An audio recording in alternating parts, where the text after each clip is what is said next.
Imagine waking up and suddenly not being able to move your leg, or your body starts shaking uncontrollably, or you can't get your words out, even though you know exactly what you want to say. Now imagine being told, everything looks normal. That's what living with functional neurological disorder is like.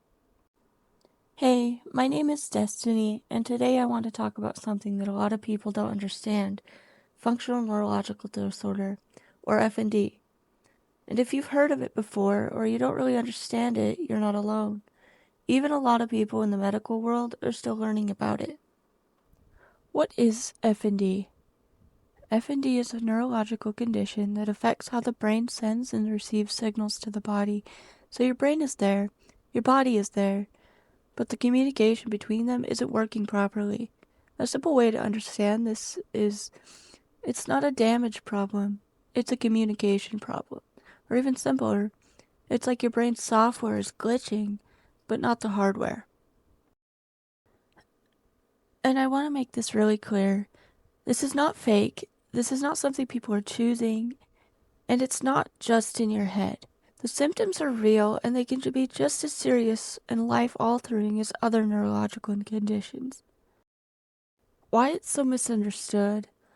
One of the biggest reasons FND is misunderstood is because most tests come back normal. Brain scans often don't show structural damage, blood tests don't explain it, so people hear that and assume nothing is wrong. But that's not how FND works. Just because you can't see the problem doesn't mean it isn't there. Here's a quick preview of what FND can look like. FND can cause things like seizure-like episodes, shaking or tremors, weakness or even temporary paralysis, trouble speaking, brain fog or feeling disconnected, and the hardest part, these symptoms can come and go, sometimes without warning.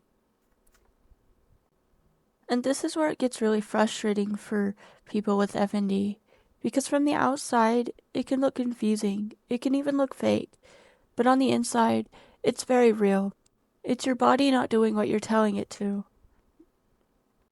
For me personally, it started when I was with friends. It felt like I wasn't fully in my body, having a really hard time focusing on what was being said, and I felt like I was floating.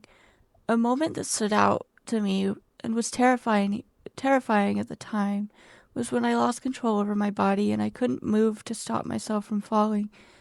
And I didn't feel like myself, and the scariest part was when they were trying to pick me up and I would lose all the control I had over my body and go flaccid until I was back laying on the ground. It was all terrifying, and I hope nobody else goes through that, but if you do, you're not alone. The reason I'm making this video is because more people need to understand this, because right now, a lot of people with FND aren't believed, they're dismissed, or they feel completely alone, and that shouldn't be happening. This is just the beginning, because in my next video I'm going to break down the symptoms of FND in more detail, what they actually look like and what they can feel like. If you learned something from this, or you want to understand FND better, stick around, because I'm going to be making more videos breaking all of this down, and if you know someone dealing with this, consider sharing this with them, because understanding it can make a bigger difference than people realize. Sea of empty voices, I long for connection, a hand to hold. The solitude is all I've ever known.